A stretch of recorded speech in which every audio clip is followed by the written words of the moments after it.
Suns, Clippers, Game 5. Phoenix looking to advance to the NBA Finals for the first time since '93. CP3 trying to get there for the first time ever, but Paul George was having none of it. Tight game in the third. Paul George would take over. Yes, plus the foul, giving the Clippers the lead. 6 minutes in the third now. Clippers have extended it to 9. Chris Paul, defended by Patrick Beverley. Down he goes, fouled hard. Beverley mocking him on the play. He'd be given a flagrant 1. Suns make it a 5-point possession, but Paul George nonplussed.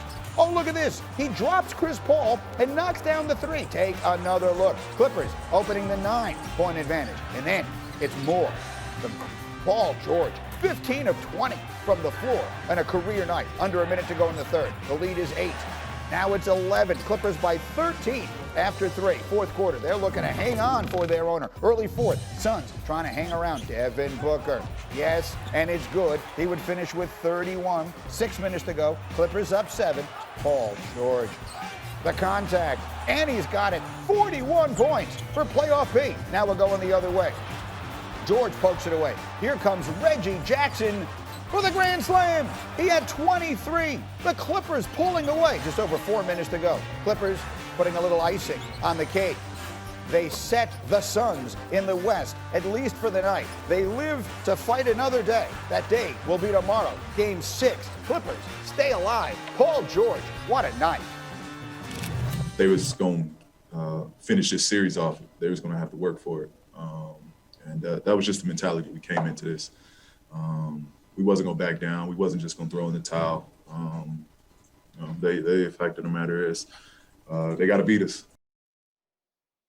All right, last night they couldn't. Paul George, again, the 41, a playoff career high. Clippers, their 7th win this season when trailing in a series, which is the most by any team in a single postseason in NBA history. And here he is, Seth Greenberg, my Uncle Seth, no relation. And there's really only one place to begin. I mean, the postseason is about writing and sometimes rewriting legacies. And last night, it felt like Paul George did a whole bunch of that. Paul George was phenomenal. We said the day before, right, Greeny, that Paul George had to go all Kevin Durant. Well, he went to Kevin Durant on steroids because he took over the game. The plays that he made, he never settled. He played downhill. He was aggressive.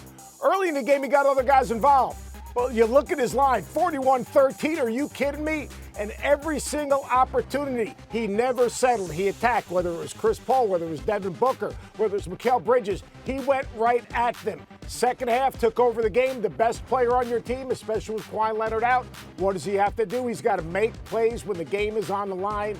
That's what obviously Paul George did. And I'll tell you what, give Tyronn Lue an assist. Because Tyronn Lue opening up in the zone was absolutely huge. Attacking matchups was huge. But when the game was on the line, Paul George, he was playoff P and some. He was absolutely phenomenal. And you're looking for it to be efficient, 15 of 20 from the floor in that performance, 8 of 8 from the line, added the 13 rebounds. But beyond him, and you touched on Tyronn Lue, and he's been getting a lot of credit, and justifiably so in this postseason. What else? How else did the Clippers manage to stay alive last night? Well, defensively, they opened up in the 2-3 zone. They had to play that small lineup, all right, out of necessity. They open up in that 2-3 zone. They distort passing lanes. They get deflections. It's easier to run out of the zone. But it absolutely took DeAndre Ayton out of the game. I thought that the Suns settled. Their plan to attack the zone was not good and enabled the Clippers to get out in transition and play ahead of the defense, which I thought was absolutely spectacular. And then Tyronn Lue, because of the small lineup, he created mismatches. He created switches.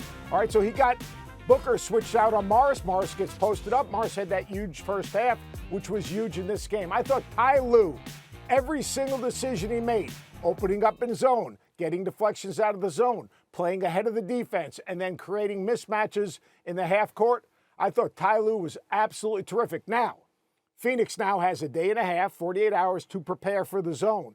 What's going to be the next card in Tyronn Lue's deck? I think that is the big question because Phoenix will be ready for the zone this time. They won't settle. They won't shoot the first shot. They'll get it reversed and they'll get post touches. A crazy series. If you really think about it, Phoenix with the incredible the Clippers with the great opportunity to win that game 2 and Phoenix on the 0.9 seconds. Otherwise, this thing would be reversed and they might have a chance to put it away.